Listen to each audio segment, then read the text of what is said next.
자, 이제 3단원 들어갈 건데요. 3단원은 단원의 이름은 화학결합과 분자 3개이고요. 3-1에서는 화학결합에 대해서 먼저 우리가 조금 다뤄볼 거예요. 그 전에 화학결합이 어떻게 구성되어 있는지를 좀 간단히 보면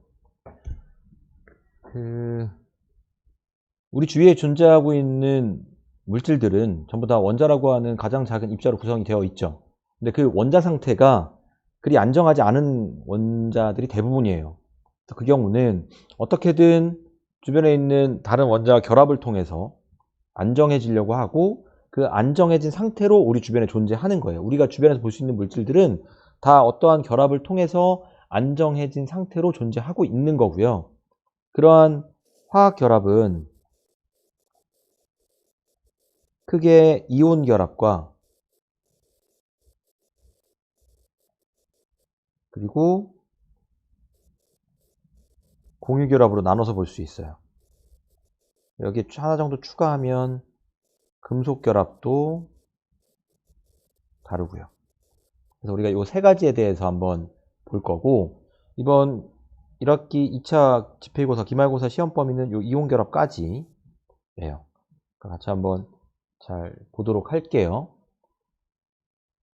먼저 화학 결합이 어떻게 이루어지는지에 대한 실험을 먼저 두 가지를 볼 건데, 우리 교과서에 나와 있는 이 실험인데요. 이거는 교과서에만 있고 프린트는 없으니까 교과서 보면서 같이 보시면 되는데, 교과서 106쪽이에요. 근데 이 실험 우리가 할 수가 없어요. 그래서 이건 사고 실험으로밖에, 그냥 자료 해석으로밖에 할 수가 없는데, 그 그림에 있는 것처럼 이렇게 염화 나트륨을 가열해서 녹여요. 그러니까 소금을 녹여. 그 다음에 얘에 전원 장치를 연결해 준 거거든.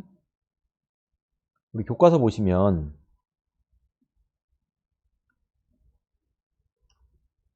요거 1학년 때 배운 내용인데,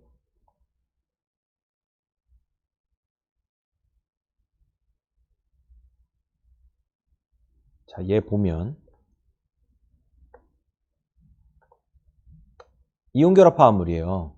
그러니까 음이온과 양이온의 정적인적 인력으로 결합한 거 우리가 이온 결합 화합물이라고 부르죠. 걔가 고체 상태에서는 전류가 안 흘러요. 지금 여기 딱 꽂았는데 전구에 불이 안 들어오죠. 반면에 액체 상태에서는 전구에 불이 들어온단 말이야. 자, 여기를 보시면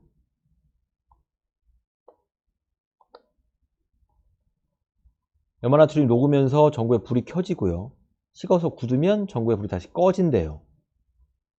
이와 같은 현상이 나타나는 까닭에 대해서 한번 우리 같이 생각을 해볼게요.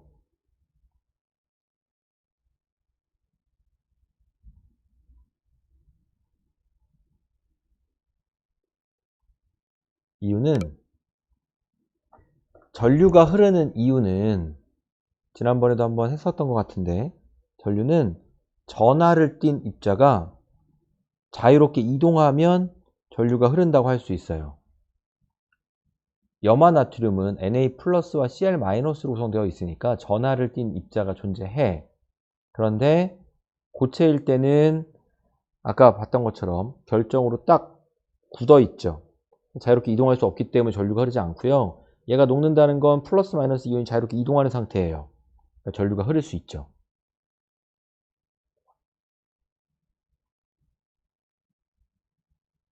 이 실험을 하게 되면 플러스극 주변에서는 자극적인 냄새가 나는 황록색 기체가 발생하고요.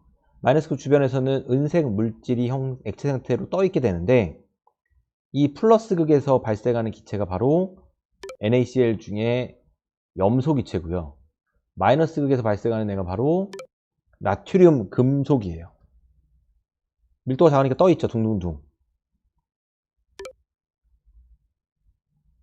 나트륨 이온과 염화 이온이 전극 주변에서 전자를 얻거나 잃어서 새로운 물질이 되기 때문이에요. 우리가 정확한 반응식까지 여기서 알 필요는 없지만 그냥 참고 삼아서 이야기를 해두면, 이거는 우리 2학년 과정은 벗어나긴 해요. 이 플러스 극에서는 아까 염소 기체가 발생한다 그랬죠. 플러스 극에서 Cl-이온이 전자를 잃어버리고 두 개의 Cl- 전자를 잃어버려서 Cl2 이거 액체 상태다. 용융 상태. 기체가 돼요. 이게 플러스 극에서 일어나는 일이고요. 마이너스 극에서는 Na 플러스가 얘도 액체 상태죠. 전자를 받아요. 그래서 Na 고체가 돼요. 이런 과정이 일어나요. 왜 이런 과정이 일어나는지 플러스 극 마이너스 극은 무슨 뜻인지를 보면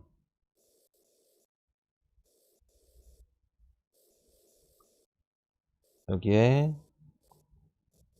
NaCl 용융액이야. 액체 상태 NaCl이에요. 플러스 극 마이너스 중에서 이 긴 쪽이 플러스 극이에요.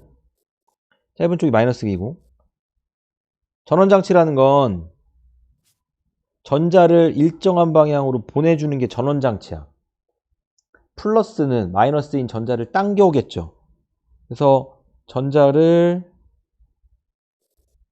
당겨오는 애가 플러스 극 쪽이고요. 마이너스 극은 마이너스인 전자를 밀어줘요. 그래서 전자를 일정한 방향으로 이렇게 이동시키고 있는 거예요, 지금. 그렇게 되면 마이너스 극의 전자를 뺏겨야 되잖아, 누군가가. 여기가 이렇게 써졌죠. 이게 안 썼다.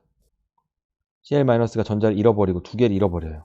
이쪽에서는 플러스 쪽에서는 Cl- 전자를 잃어버려서 Cl2 기체가 뽀글뽀글뽀글 나오고요. 황록색에. 그 다음 마이너스 쪽에서는 전자를 받아서 Na 플러스 고체가 만들어지는 거예요. 이런 과정으로 진행이 돼요.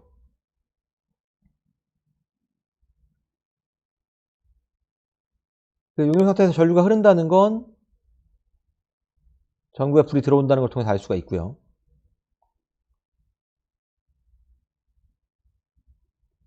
네, 도식으로 나타내면 이렇죠. 선생님 방금 얘기했던 것처럼 여기에 플러스극 마이너스극이 있으면 긴 쪽이 플러스극이야. 그럼 플러스 쪽에 연결된 전극에서는 Cl-가 전자를 잃어버려요. 그래서 Cl2 기체가 황록색으로 이렇게 발생하고 있고요. 마이너스극에서는 전자를 뺏기는데 Na 플러스 아니 전자 받는데 마이너스는 전자를 밀어주는 애야. 이 플러스 마이너스 전지를 생각하면 돼. 마이너스 전지는 전자를 밀어야지. 플러스는 당기고. 그래서 마이너스 극에 연결된 쪽은 전자를 받는 애예요. 그냥 상대 전하 쪽으로 간다고 생각하면 돼. Na 플러스는 마이너스 반대니까 마이너스 쪽으로 딸려가. 얘는 Cl 마이너스니까 플러스 쪽으로 딸려가고. 염소 기체와 나트륨이 생성된다 인데, 자, 요 단원에서 중요한 건 여기서 여러분한테 이걸 전자가 어디로 이동하고 이런 거 묻지 않아요. 그냥 오로지 우리가 알아야 될 건 뭐냐면 화학 결합, 이온 결합 물질이 있었어. 근데 얘네가 염소와 나트륨으로 분해됐죠. 반대로 그럼 염소와 나트륨이 결합할 땐 그때도 뭔가 전자가 관여할 거라는 거죠. 결합하고 있는 애들을 분해시키기 위해 전자가 필요했고 전자가 관여한다면 화학 결합이 형성될 때 역시 전자가 관여할 것이다.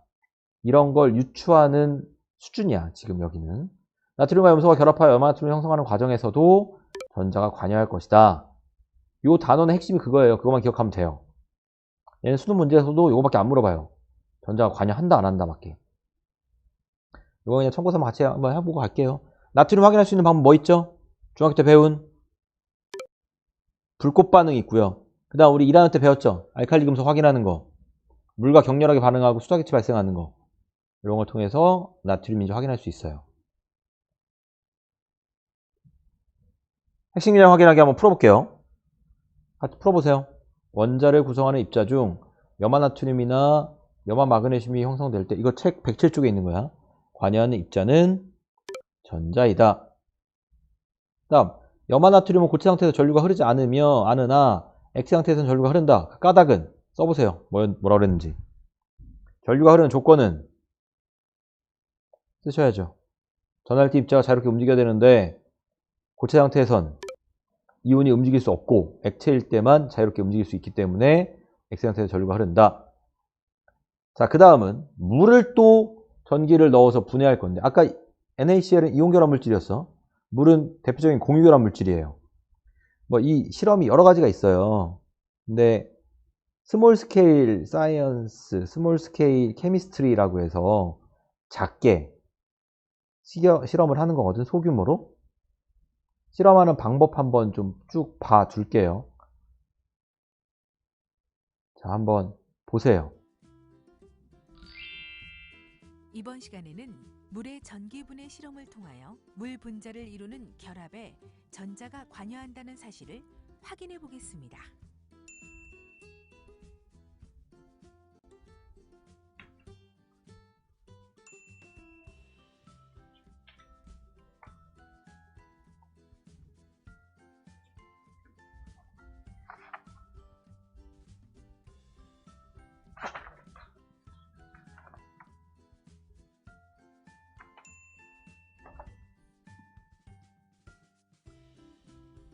물의 전기분해인데 순수한 물로 하지 않고 황산나트륨 수용액이라고 하는, 그러니까 물에 황산나트륨을 넣어내 쓰는 이유는 순수한 물은 전류가 흐르지 않아. 그래서 거기에 전해질을 넣어줘요. 물에 녹아서 전류를 흐르게 하는 물질, 이게 전해질이야. 그 전해질이 여러 가지가 있는데 그중 황산나트륨을 쓰고 있어요.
자, 방금 봤던 것처럼 이렇게 간단하게 우리가 전기분해 해볼 수 있어. 이 내용 중에 더 극단적으로 보이는 게 하나 있어서 실험을 하나만 더 보면, 잠시만요.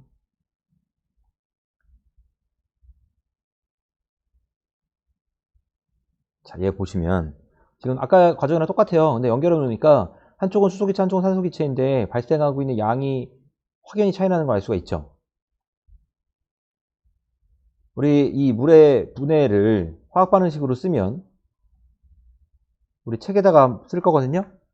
책에 108페이지니까 거기 물의 분해 반응식을 써보자. 뭐 써볼까요? 이거 여러분도 다 쓸 수 있어요. 어렵지 않게. 이거죠, 당연히. 그쵸? 그럼 여기에서 보시면 개수가 다르죠.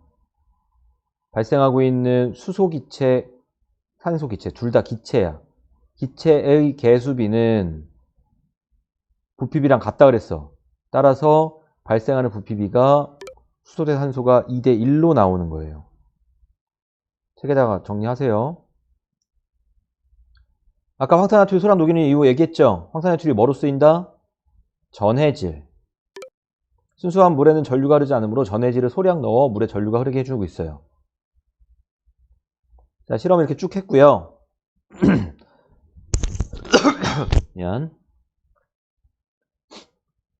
부피비를 통해서 알 수 있는 사실은 일단 2대1 플러스 극과 마이너스 극이 1대2로 발생하고 있는데, 얘네의 플러스 극 마이너스 극은 어떻게 기억하면 되냐면, 물 분자가 있을 때 이걸 어떻게 얘기하면 될까? 뒤에서 우리가 더 배울 건데요. 이온으로 생각합시다. 이온으로. 우리가 존재하는 게 실제로는 이거 아니야. 그냥 이렇게 외우라고. 산소는 음이온으로 존재하고 수소는 양이온으로 존재하잖아. 아까 Na 플러스가 플러스니까 마이너스 극에서 분해돼서 나왔고, Cl-는 마이너스니까 밀력으로 끌리는 플러스 극에서 불에서 나왔죠. 얘도 그렇게 기억합시다. 산소는 음이온 존재하니까 얘는 플러스 극에서 발생하고, 수소는 플러스 양이온이니까 마이너스인 음극 마이너스 극에서 발생한다. 이렇게 기억을 할게요. 자, 플러스 극에서는 음이온으로 가는 O2-가 끌려가서 거기서 O2 기체가 발생하니까 1. H 플러스는 반대극으로 끌려가서 마이너스 극이니까 2. H 플러스와 H2 수소 기체와 O2 산소 기체가 2대 1로 반응하는 걸 알죠? 그래서 이렇게 발생한다. 플러스 극과 마이너스 극이 1대 2다. 이 정도는 기억해 두고요.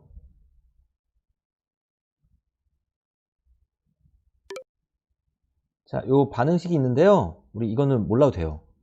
이거는 지금 다룰 내용이 아니어서 이거는 몰라도 되고요. 그냥 프린트 한번 써보기만 할게요. 아니, 책에다.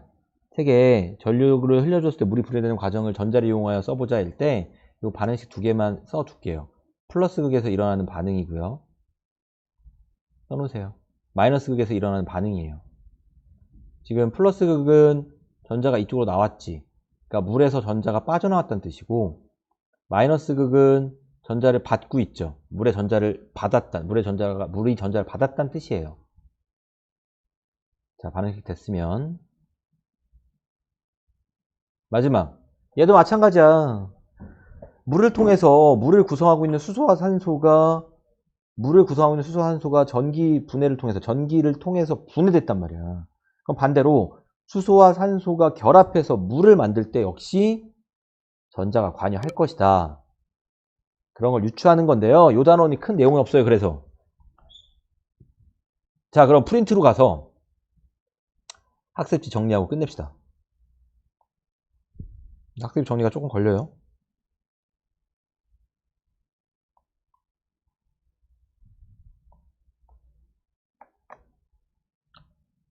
자, 학습지 보시면 요 얘기를 좀 해야 되는데요. 우리 1학년 때 배웠던 거 복습할 거예요. 주기율표에 보면 비활성 기체라는 게 있어. 비활성 기체는 반응을 하지 않는 애들이에요. 반응에 참여하지 않는 애들. 그럼 왜 걔네가 반응에 참여하지 않냐? 또는 안정한 이온이라고 할 땐 안정한 이온이 왜 항상 비활성 기체에 배치를 갖냐? 그거에 대한 설명을 우리가 옥텟 규칙으로 하고 있는데, 먼저 비활성 기체의 전자 배치를 먼저 보시면 비활성 기체 헬륨, 네온, 아르곤을 설명하고 있거든. 헬륨은 2번이야. 그럼 전자 배치가 1s2, 네온 10번이에요. 1s2, 2s2, EP6. 아르곤은 18번이야. 1s2, 2s2, EP6, 3s2, 3p6. 이때 옥텟 규칙은 비활성 기체 이외의 전자들이 전자를 잃거나 전자를 얻거나 전자를 서로 공유함으로써 전자를 잃거나 전자를 얻거나는 이온 결합에 해당하는 설명이고요. 전자를 서로 공유함으로써는 공유 결합에 대한 설명이에요.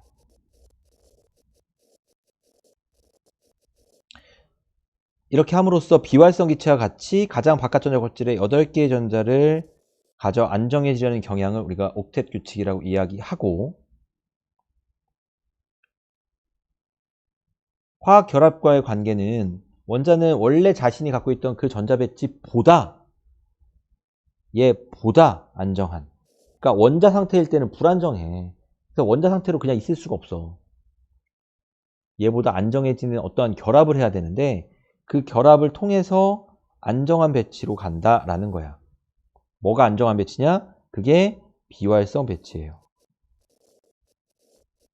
비활성 기체라고 합시다. 비활성 기체 전자 배치.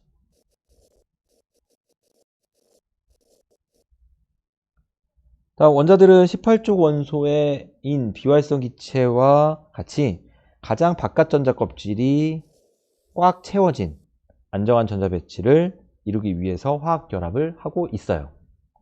자, 오늘은 내용이 그렇게 많지는 않은데요. 여기까지만 할게요. 여기까지 하시고 다음 시간, 다다음 시간 하면 내용이 얼추 끝날 것 같아요. 자, 오늘 했던 내용은 그렇게 많지 않으니까 편안하게 하고요. 다음 시간에 이어서 하도록 하겠습니다. 고생했고요. 지금 범위들이 시험 범위니까 네, 남은 시간은 했던 내용들 복습하고 다시 정리하고 그다음 관련된 문제 좀 풀고 책에 있는 것들 그렇게 하면 될 것 같아요.